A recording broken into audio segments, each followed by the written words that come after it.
오늘 예레미야 32장 16절부터 25절까지 내용을 통해서 바로 능하신 하나님이라는 제목으로 은혜를 나누고자 합니다. 이제 예레미야서 32장 이 내용은 바로 1절부터 우리가 15절까지 내용을 통해서 살펴본 그런 내용대로 이제 이스라엘에게 큰 문제가 외적으로 그리고 내적으로 이렇게 겹겹이 쌓여져 있는 그런 내용 가운데 특히 세 가지 내용이 이제 참 힘들게 했던 그런 어떤 내용들을 살펴보게 됩니다. 바로 예레미야에게 바로 시드기야가 이제 완전히 바벨론 포로로 끌려가기 바로 직전 1년 전에 예레미야에게 말씀이 임한 그런 어떤 내용인데, 바벨론 군대는 예루살렘을 에워쌌어요. 그리고 예루살렘을 제한 거의 대다수 지역은 함락이 된 거죠. 그러니까 최후 지금 남아있는 아주 요새가 되어지는 예루살렘을 제외한 모든 지역은 다 바빌론군의 지금 에워싸임을 당하였다, 이렇게 보게 됩니다. 근데 그 중에서도 더욱 문제가 되어지는 것은 하나님의 말씀을 대언하는 그 말씀의 통로 자체를 이렇게 아예 이렇게 차단하는 그런 내용들을 지금 이스라엘 백성들은 범하고 있는 거거든요. 그래서 외적으로는 바벨론 포로에 의해서, 그리고 내면적인 내용으로는 하나님의 말씀 자체가 이제 중단되어져 있는, 막혀져 있는 그런 중차대한 상황 속에서 주어지는 메시지는 크게 세 가지. 첫 번째는 바벨론 왕에게 바로 이스라엘 백성들은 예루살렘 성은 바벨론 왕에 의해서 넘겨졌다. 그리고 시드기 왕은 바벨론 왕에 의해서 끌려갈 것이다. 그리고 세 번째에 아무리 싸운다 할지라도 결과는 승리하지 못한다. 이 내용이 하나님께서 예레미야를 통해서 주어지는 지금 메시지 내용이 되었습니다. 그런데도 불구하고 우리 하나님께서는 이게 끝이 아니라는 거예요. 그러면 이 내용 환경 속에서 주어지는 내용은 어떤 부분인가? 바로 아나돗 땅을 사라. 지금 나라의 운명이 바로 이렇게 절체절명의 위험 속에서 지금 땅을 사라고 하는 그 내용은 사실은 이치에 맞지 않는 그런 내용이잖아요. 그런데도 하나님께서는 바로 예레미야에게 이런 요구를 하고 계시고, 예레미야는 이것이 하나님의 말씀임을 깨닫고 그대로 순종해서 사게 되었을 때 우리 하나님께서 말씀하신 그 메시지는 바로 집과 밭과 포도원을 너희가 다시 사게 하겠다. 이것은 하나님께서 이스라엘 백성들을 회복해 주시기 위한 하나님의 확실한 언약이 되어지는 거죠. 그래서 이런 배경 속에서 이제 하나님께서는 지금 남아있는 예루살렘마저 무너지게 되고, 그리고 이제 시드기야 왕마저 바빌론 포로로 끌려가게 되는 그런 어떤 상황이, 이제 그런 상황이 실제로 이제 이루어지는 그런 모습을 통해서 하나님 앞에 이렇게 기도하는 내용들이 소개가 되고 있습니다. 자, 그 중에 16절 내용을 통해서 보면 이런 말씀을 하고 있어요. 자, 16절, 내가 매매 증서를 네리야의 아들 바룩에게 넘겨준 뒤에 여호와께 기도하여 이르되. 그러니까 예레미야가 지금 하나님 앞에 기도하는 시점은 언제냐? 매매 증서가 이미 넘겨진 이후부터다. 이렇게 말하고 있어요. 그러니까 약속의 말씀을 붙들고 땅을 산 거죠. 땅을 사고 난 다음에 하나님 앞에 기도하고 있는 거예요. 자, 근데 이 예레미야의 그 기도가 16절 시작이 바로 땅을 산 것과 연관된 그런 내용으로 말씀을 하시고, 동일하게 25절 내용을 보니까 은으로 밭을 사며 증인을 세우라고 하셨으니 이렇게 표현하고 있습니다. 그러니까 밭을 사고 난 후, 그리고 밭을 사고 난 그런 상황 속에서 드려지는 기도다, 이렇게 표현합니다. 그래서 예레미야의 기도는 밭을 사고 난 이후에 드려지는 기도임을 처음과 끝을 그 기도의 제목을 두고 지금 표현하고 있는 그런 내용이에요.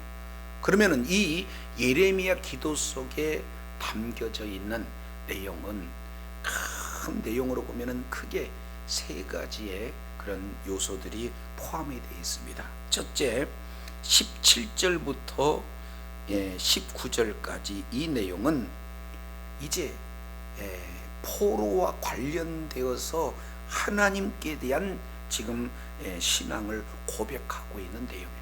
하나님은 어떠한 하나님인가 하는 내용들을 이렇게 말씀하고 있습니다. 그래서 하나님에 대한 내용을 자세히는 여러 가지로 표현됐지만 크게 바로 세 가지 형태로 하나님을 지금 말씀을 하고 있는 것을 우리가 살펴봐요. 그러면 예레미야가 지금 이스라엘 남유다죠.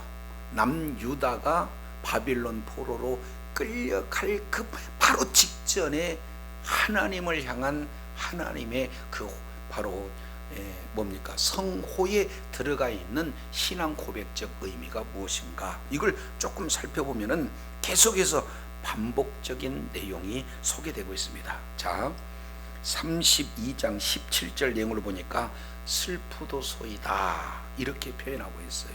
근데 여기서 슬프다 하는 이 내용은 가장 절망적인 상황 속에서 슬픔을 표현하는 그 내용이 슬프도소이다 이렇게 탄식하고 있는 것을 보게 됩니다. 이런 단어가 사사기에 자주 이렇게 등장이 되는데, 이제 하나님을 배웠고 죽을 그 기점에 하나님을 배웠으니 나는 죽을 수밖에 없다 이렇게 했을 때 슬프도소이다 이렇게 표현하고 있고, 특히 입다의 경우는 서원을 하나님 앞에 맨 먼저 성전하고 돌아온 자를 번제드리겠습니다 이렇게 했을 때 하필이면 딸이 나오잖아요. 그랬을 때 슬프도소이다 이렇게 표현하는, 그러니까 가장 절망적인 상황을 이렇게 슬픔을 토로할 때 하는 내용이 슬프도소이다 이렇게 하면서 지금 마음을 이렇게 드러내고 있는 거예요. 이 예레미야 선지자는 하나님의 말씀은 반드시 이루어진다는 확신을 가졌던 자가 바로 예레미야 선지자입니다. 근데 그가 믿고 있는 그 지금 현재 상황은 어떻게 됩니까? 바벨론 포로로 모두가 다 지금 끌려가고 있는 그런 상황이 너무나 정확하기 때문에 가장 이렇게 절망적인 그런 상황을 이렇게 표현하고 있어요. 그러면서도 그 속에 주어지는 신앙의 고백 내용이 어떤 것인가? 내용을 보면은 17절 보겠습니다. 주 여호와여, 주께서 큰 능력과 표심팔로 천지를 지으시오니 주에게는 할 수 있는 일이 없나이다. 여기서 아도나이, 주라는 칭호가 몇 번이 나옵니까? 17절 내용에서 보면 3번 나와요. 여기서 주라는 것은 바로 주인, 온 세상의 주인이 누구냐? 바로 우리 하나님이시다 라는 내용을 통해서 아도나이, 주라고 이렇게 표현해요. 그래서 우리 하나님께서는 말씀으로 우주 만물을 창조하신 바로 우주 만물의 주인이 바로 우리 하나님이신 줄로 믿습니다. 이 내용을 지금 예레미야가 고백하는 거예요. 온 우주 만물, 바로 이 온 세상의 주인은 누구냐? 주님이시잖아요. 이렇게 지금 신앙을 고백하고 있어요. 그 속에 또 한 가지 들어가고 있는 내용이 뭡니까? 여호와. 그래서 아도나이 여호와 이렇게 표현되고 있습니다. 여호와라는 것은 우리가 잘 알겠지만 바로 언약을 우리들에게 베푸시고 그 언약을 이루실 뿐만 아니라 최종적인 언약이 이루시기 위해서 바로 우리들에게 주신 그런 은혜, 그 하나님이 누구예요? 여호와다. 그래서 여호와 하나님께서는 한 번 약속하시고 반드시 그 약속을 이루시는 신실하신 하나님이면서 동시에 온 우주 만물의 주인이 되신 하나님, 이렇게 표현해요. 이것을 불어서 첫 번째 이렇게 표현합니다.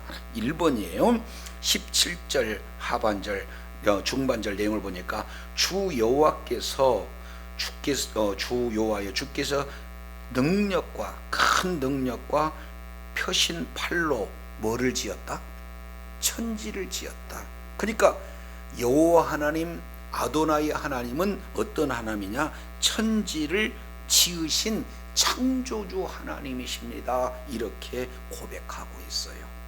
그리고 이어서 주에게는 할 수 있는 일이 없으십니다. 이렇게 얘기한 것은 바로 전능의 하나님이시다. 이렇게 표현해요.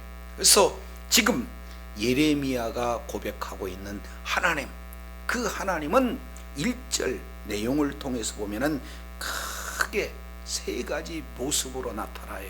신실하신 하나님, 또 하나는 천지 만물을 창조하신 하나님, 또 하나는 온 우주 만물을 말씀대로 통치하시는 전능하신 하나님, 이렇게 표현하고 있는 거예요. 그러면 왜 이런 표현들을 진행하고 있습니까? 지금 밭을 팔고 난 이후에 아니 밭을 판 게 아니라 밭을 산 거죠. 자, 그러면 아니 하나님 말씀대로 밭을 사고 말씀대로 이 내용이 회복된 것은 분명한 사실이기는 하지만 여기서 정확한 의도를 우리가 살펴보게 되면은 이스라엘 백성들을 지금까지 지키신 하나님, 남유다를 지금까지 지키시는 그 하나님은 바벨론에서 그들이 섬기는 그 하나님보다 조금 더 부족한 하나님이다. 결단코 부족하지 않는 하나님이다. 그렇습니다. 결단코 부족한 하나님이 아니십니다. 왜냐하면 잘못하면 오해할 수 있잖아요. 하나님이 뭐가 능력이 없어서 바벨론에게 이렇게 자기 백성을 포로로 만들고, 그리고 하나님의 그 선민들을 이렇게 고통 가운데 넘기는 것은 혹시 능력이 없는 하나님이지 않을까, 이런 우리의 내용을 일시간에 불식시키는 우리 하나님은 바로 신실하신 하나님이요 전능하신 하나님이요 창조주 하나님이 아니겠습니까? 라고 신앙을 고백하는 줄로 믿습니다. 저 여러분이요 약속대로 순종하며 신실한 믿음을 가지고 우리가 삶을 살지만 때로는 말씀은 그대로 이루어진다는 사실은 우리가 알지만 삶의 현장이 진짜 말씀대로 정말로 어려운 고난과 고통과 어려운 일들이 당하게 되면은 그 사이에서 나도 모르게 큰 슬픔이 찾아올 때가 있잖아요. 그랬을 때 지금 예레미야 선지자는 이렇게 믿는 바 약속의 말씀을 확실히 믿는 믿음 속에서도 지금 현실에 주어진 너무나 참혹한 현실을 향해서 하나님 앞에 기도하고 있는 그런 모습들을 우리가 보게 되는 거예요. 그래서 첫 번째 바로 호칭에 나타나는, 성호에 나타나는 하나님께서 어떠한 하나님이신가?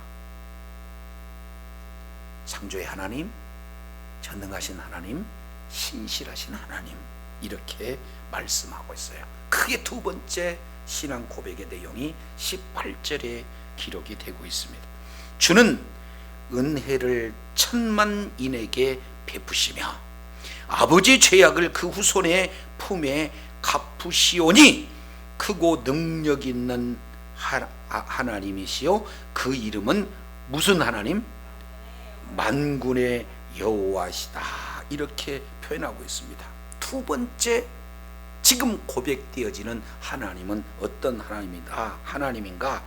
크고 능력 있으신 하나님이다. 그 하나님은 만군의 여호와, 모든 천군 천사가 바로 하나님의 사역자로서, 군사로서 이렇게 그분의 뜻을 이루고 그분의 사역을 이루는 그런 자들이 천만 천사가 하나님의 바로 통제하에 이렇게 있으시는 그런 엄청나게 크신, 엄청나게 바로 능하신 분이 누구다?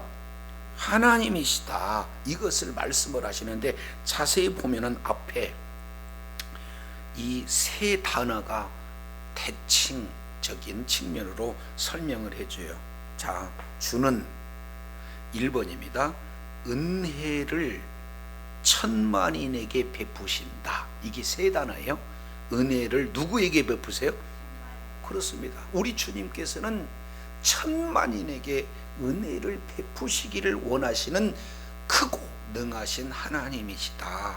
반면에 또 동시에 아버지의 죄악을 그 후손에게 뭐 하시는 분? 갚으시는 한. 여기도 세 단어예요. 아버지의 죄악을 후손의 품에 뭐 한다? 갚으시는 하나님. 그러면 이걸 잘못 이해하게 되면은, 아니, 자손 아버지가 잘못했는데 그 잘못의 싹을 후손에게 갚으신다, 이렇게 이 문장 하나만 똑 띄면 오해할 수가 있잖아요. 근데 앞에 문장과 뒤에 문장을 살펴보면은 우리 하나님은 천만인에게 갚은 그런 어떤 것이 더 크게 보여요. 그 후손 자손에게 갚으다는 게 더 커 보여요. 우리 주님께서는요, 은혜도 베푸시지만 잘못해서 공의의 하나님이 되신데, 더 많은 사람에게 은혜를 베푸신다는 것을 강조하는 문맥으로서 우리가 이해해야 된다. 이것을 우리가 살펴볼 수 있어요. 따라서 지금까지 우리 하나님께서는 출애굽기 20장 3절 4절 이 내용하고도 바로 병행 구절로 이렇게 볼 수가 있어요.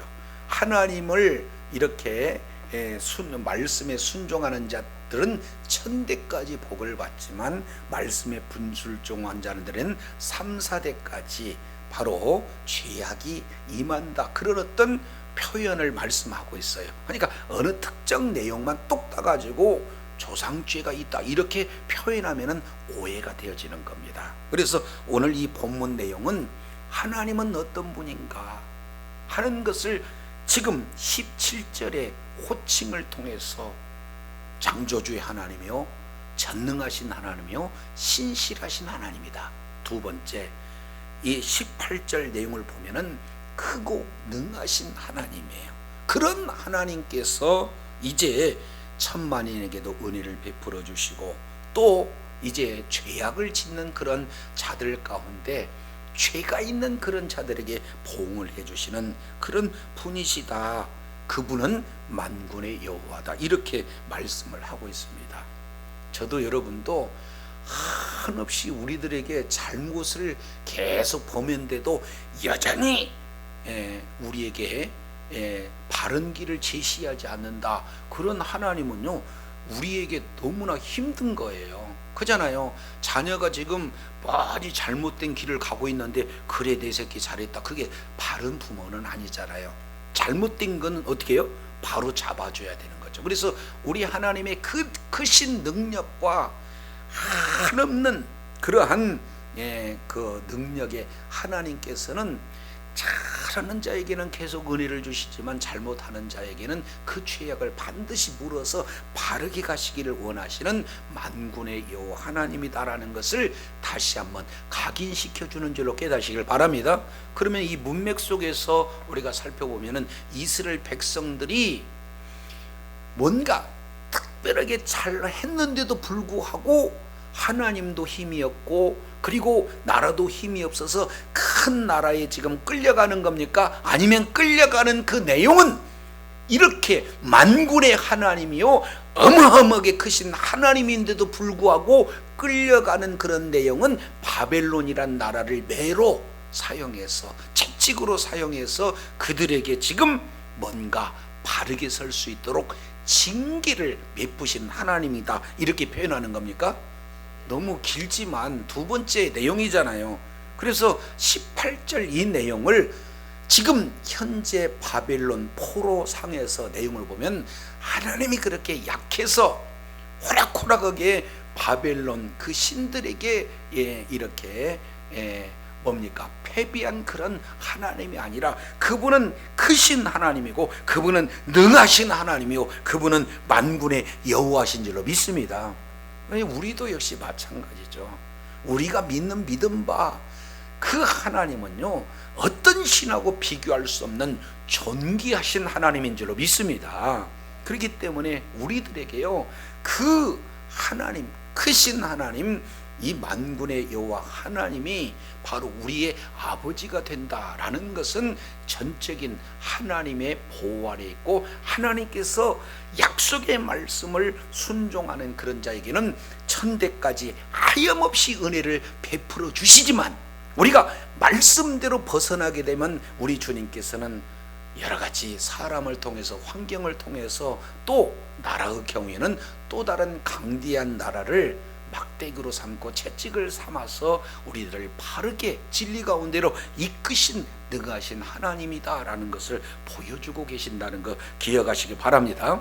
세 번째, 지금 예레미야가 고백한 19절, 하나님은 어떤 하나님인가? 19절에 이렇게 표현했어요.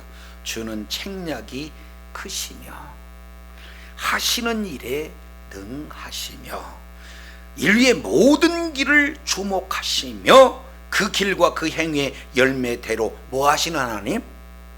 세 번째 내용은 보응하시는 하나님, 이렇게 표현해요. 이 내용을 이제 고린도전서 5장 10절 내용을 통해서 우리가 살펴보게 되면은 하나님은 어떤 하나님인가, 이 부분들을 이렇게 표현해요.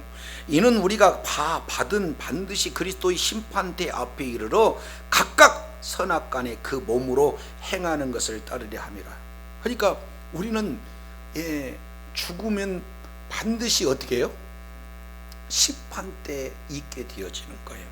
그래서 이제 하나님께서 심판하시는 그런 어떤 내용을 사도 바울은 로마서에서 크게 세 가지 내용으로 말씀합니다.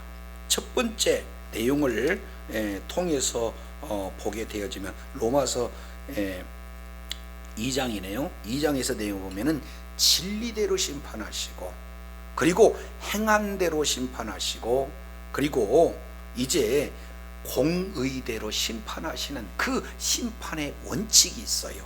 그래서 2장 2절에 진리대로 심판하신다, 2장 6절에 그 행한 대로 심판하신다, 그리고 2장 11절에 외모로 심판하지 않는 공의의 심판을 하신다라는 사실을 우리 주님이 말씀하고 있습니다.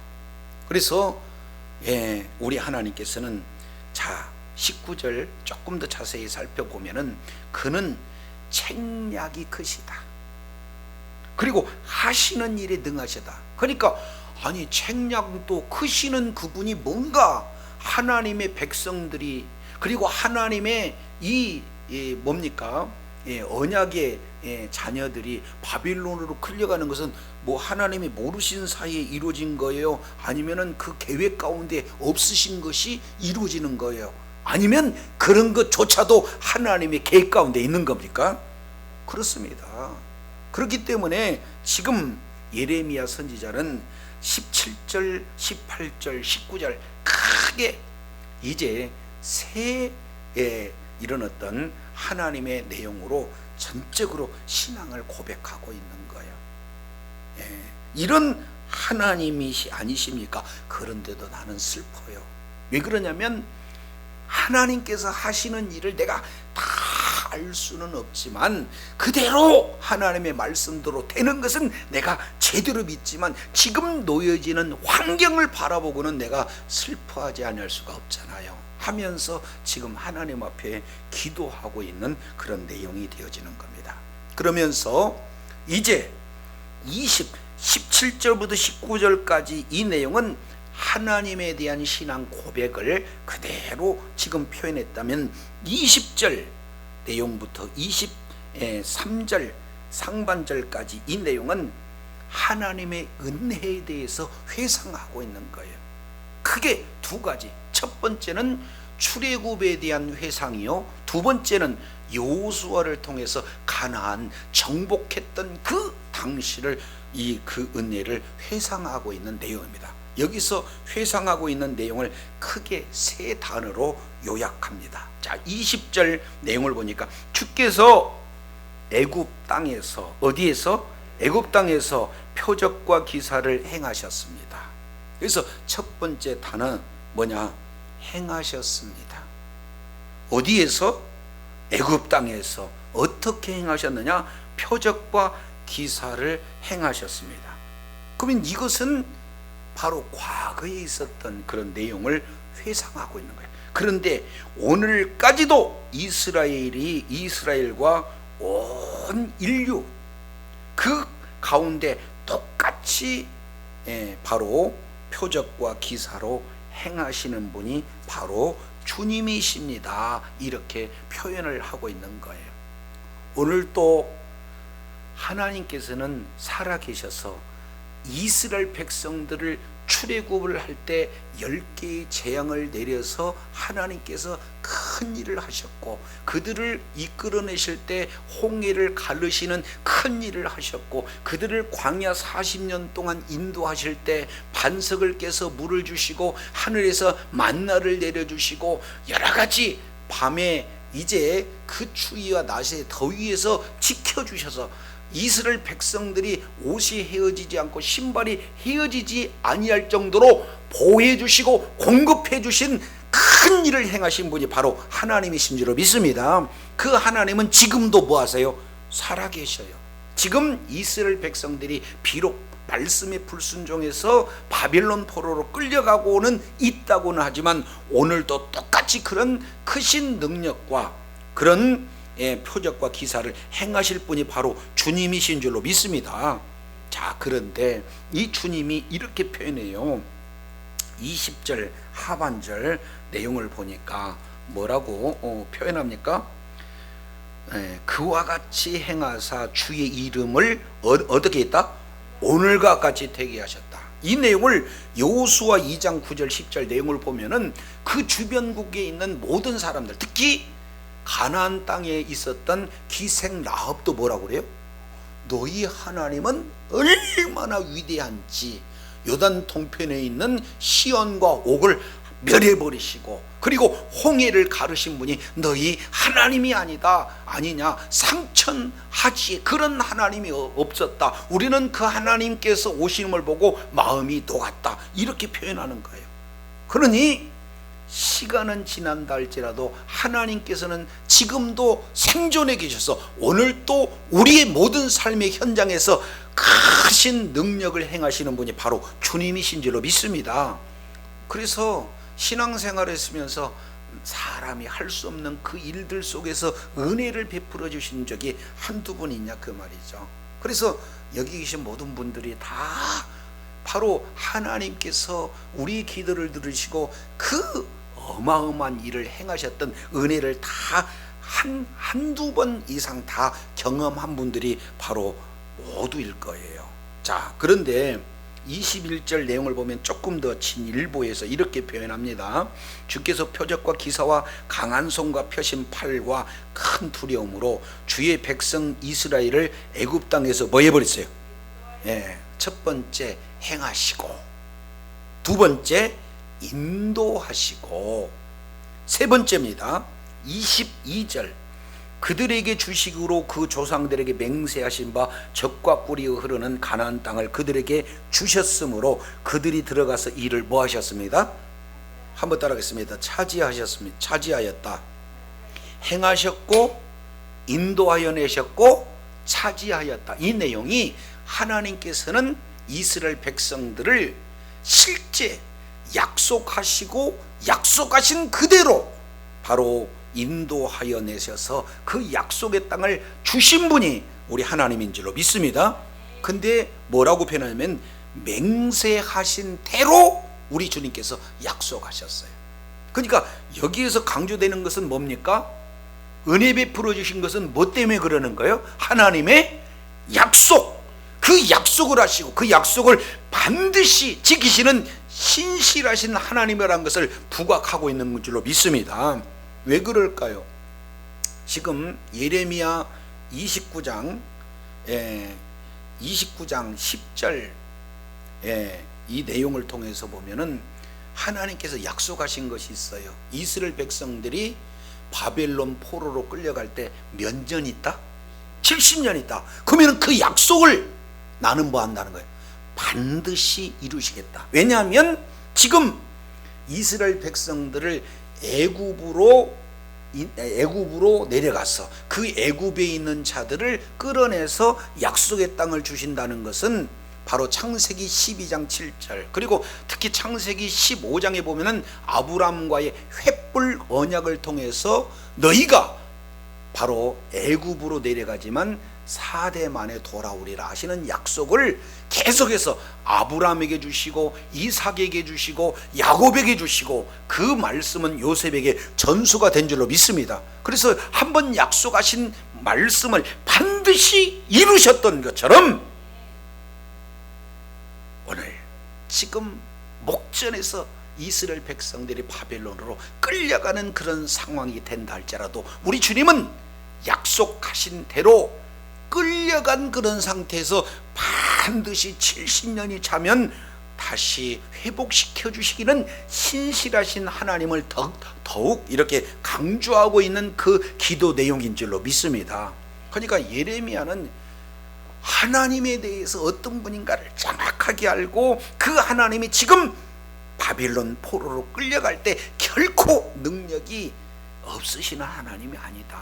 그리고 그 하나님은 하나님의 뭔가 계획에 차질이 있는 것이 아니라 하나님의 섭리대로 우리가 알지는 못하지만 하나님의 섭리대로 그대로 이끄신 하나님이다. 그리고 그 하나님은 약속대로 반드시 지켜서서 온전히 회복시키신다라는 사실을 분명히 거론하고 있다는 사실을 기억하시기 바랍니다. 우리가 어려움 속에서도 그 환경에 넘어지고 그 환경에 우리가 낙심하고 좌절하는 그런 어리석은 자리에 있어서는 안 될 이유는 우리 주님께서는 한번 약속하신 것은 반드시 이루신다는 확신을 갖는 그런 믿음 가운데 가면은 환경 너머에 있는 환경에서 구원해 주시는 주님을 정확하게 볼 수 있는 해안이 있는 자가 되는 줄로 믿습니다. 그래서 예레미야가 지금 이것을 보고 있는 거예요. 하나님이 누구신가? 그리고 그 하나님께서 약속하신 것을 어떻게 이루시겠다는가? 그 약속의 말씀을 아주 분명하게 기억하고 기도하고 있는 내용들을 우리가 살펴볼 수가 있어요. 어렵고 힘들면 우리는 어때요? 그냥 하나님 도와주세요, 뭐 이런 일을 해주세요, 이렇게 진행하잖아요. 이것은 근거가 없는 아주 이렇게 약한 기도예요. 그러나 주님께서 약속하신 것은 반드시 이루신다는 그 약속의 말씀을 붙들고 그 말씀이 이루어지게 해달라고 기도할 때 그게에는 소망이 있습니다. 힘이 있습니다. 바로 기도에 대한 응답이 있는 줄로 믿습니다. 자, 근데요 23절 하반절 내용을 보니까 그러면 왜 이스라엘 백성들이 바벨론으로 포로로 끌려갈 수가 밖에 없을까? 이 원인 세 가지를 이렇게 표현하고 있습니다. 23절 내용을 보면 그들이 들어가서 이를 차지하였거늘, 약속대로 가나안 땅에 들어갔잖아요. 그런데 1번입니다. 주의 목소리에 순종하지 아니하며, 2번 주의 율법에서 행하지 아니하며, 3번 무릇 주께서 행하라 하신 명령을 명령하신 일을 행하지 아니하였으므로. 자, 첫 번째입니다. 순종하지 아니하며 행하지 아니하며 행하지 아니하였으므로 몇 번 기록하고 있습니까? 3번씩. 그러니까 히브리인들의 의식 구조 속에 3이라는 것은 완전이에요. 그러니까 가나안 땅에 들어가는 것은 하나님이 약속하신 것이고 약속을 반드시 이뤘는데, 약속하신 땅에서 영원토록 살기 위해서는 약속의 말씀을 순종하는 자리에 있어야 됨에도 불구하고 그들은 뭐 했다는 거예요? 순종하지 않았다. 어떻게 순종하지 않았냐? 완전하게 순종하지 않았다 해서 3번씩 아니하며 이 내용을 강조했어요. 이걸 조금 더 자세히 보면은 목소리라고 얘기하는 것은 하나님의 음성, 들을 수 있는 귀를 지금 얘기하고 있습니다. 그러니까 아예 안 들었다는 거고, 두 번째, 주의 도에 행치 않았다. 길, 이것은 발의 이미지를 이 속에 들어가고 있어요. 세 번째, 행하라고 명령을 해서 행하지 않았다. 손이에요. 그러니까 귀도 발도 손도 하나님의 말씀에 전혀 움직이지 않았다. 순종하지 않았다. 그래서 이런 재앙들이 내렸다. 이렇게 표현하는 겁니다. 우리 주님이 뭔가 지혜가 부족하고 능력이 부족하고 은혜가 부족하고 사랑이 부족해서 이스라엘 백성들을 가나안 포로로 끌려가게 하는 것이 아니라, 원인은 어디에 있습니까? 하나님의 말씀에 불순종해서. 어떻게? 듣지 않았어요? 행하지 않았어요? 손으로 하지 않았어요? 모든 것에 전인격적으로 거부했기에 이런 결과들이 나타났다. 이렇게 보게 됩니다. 오늘도 예수 그리스도를 믿는 믿음을 가진 저와 여러분이 이제는 전적인 하나님의 은혜로 우리가 구원을 받았어요. 그리고 하나님의 자녀가 되었어요. 그리고 하나님 나라의 기업을 완전히 누릴 수 있는 은혜가 저와 여러분에게 주어졌습니다. 그러나 이미 주어진 하나님 나라의 기업을 삶 속에 적용하기 위해서는 무엇보다도 어떻게 해요? 말씀에 순종하는 자리에 있을 그때에 하나님 나라의 기업을 오늘도 적용하며 누리게 될 줄로 믿습니다. 반면에 말씀에 불순종하게 되면 구원은 받았지만 하나님께서 우리들에게 은혜로 주신 이 모든 것들을 누릴 수가 없는 그런 어떤 내용을 아주 정확하게 묘사하고 있게 되는 거예요. 자, 그러면 원인은 말씀에 불순종했다.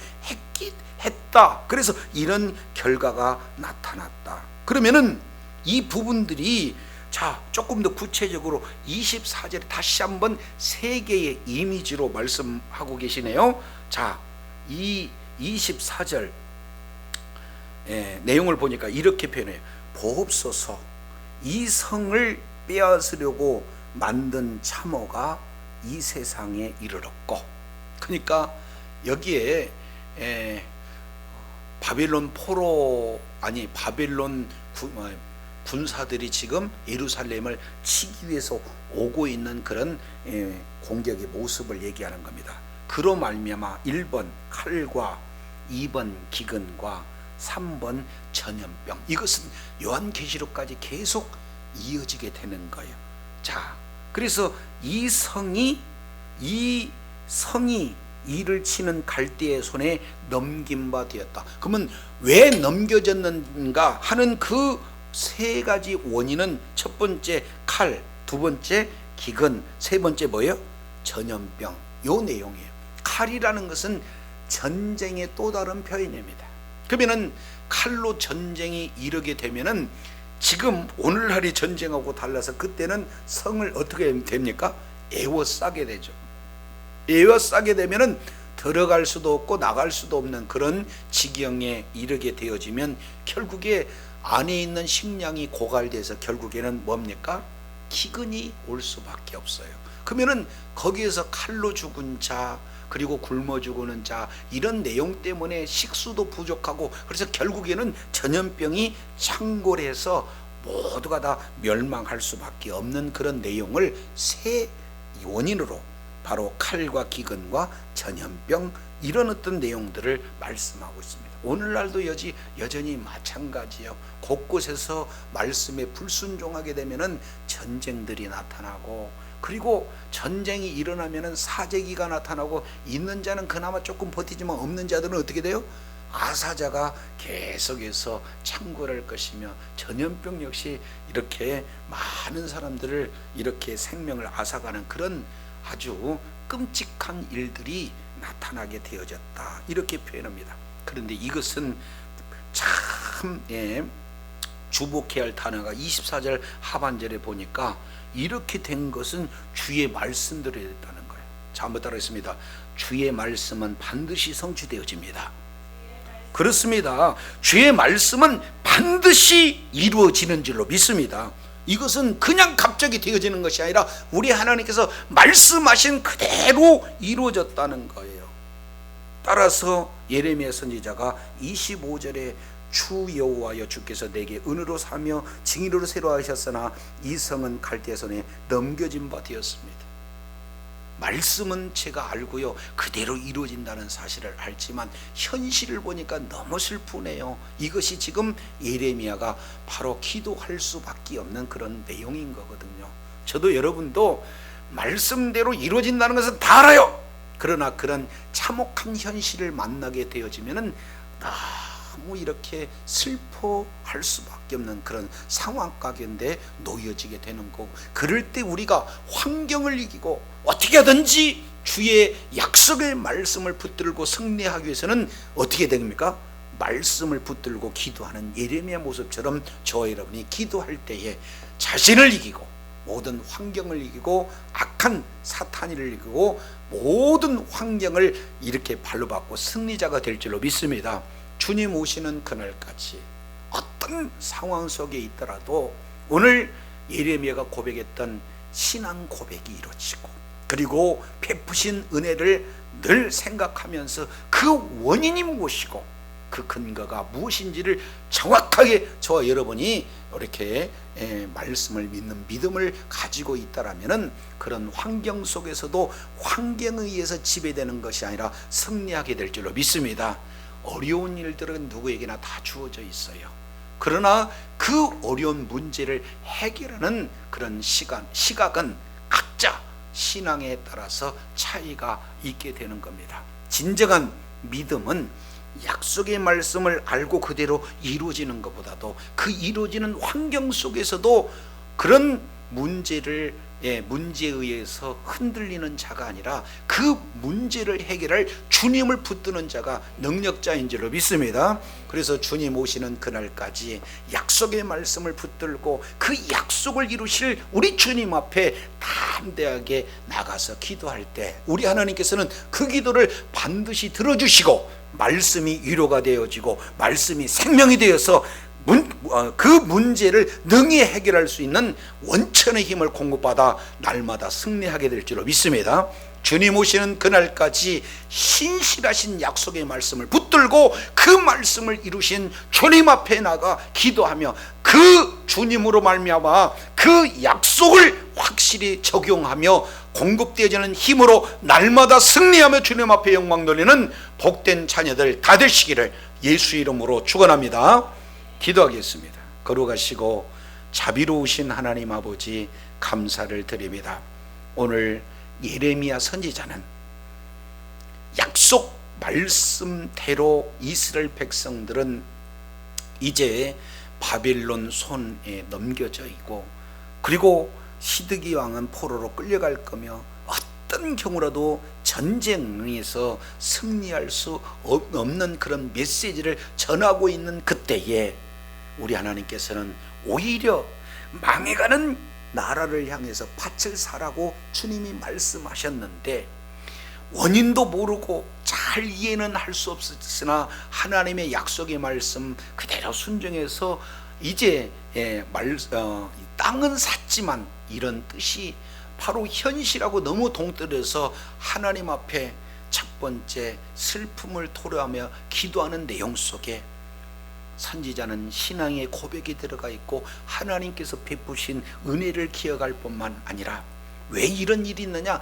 정확한 원인, 그런 속에서도 약속의 말씀대로 회복되어지라는 그런 아버지 하나님 슬픔 속에서 소망을 바라보는 예레미야 기도를 살펴보면서 이제 우리가 되어지는 환경 때문에 우리가 낙심하고 좌절하고 그래 주저앉는 어리석은 신앙이 아니라 그런 속에서도 이제 그 문제를 해결할 수 있는 신실한 약속의 말씀을 붙들 뿐만 아니라 그 말씀을 이루신 우리 하나님 앞에 말씀 붙들고 기도할 때 새 힘을 얻고 날마다 아버지 하나님 문제를 이기며 팔로 밟고 날마다 승리함으로 주님께 영광 돌리는 복된 자녀들 다 되게 하여 주옵소서. 하나님의 이르심을 날마다 경험하며 기대하며 하나님 앞에 존귀하게 쓰임받는 복된 자리에 있게 하여 주시옵소서.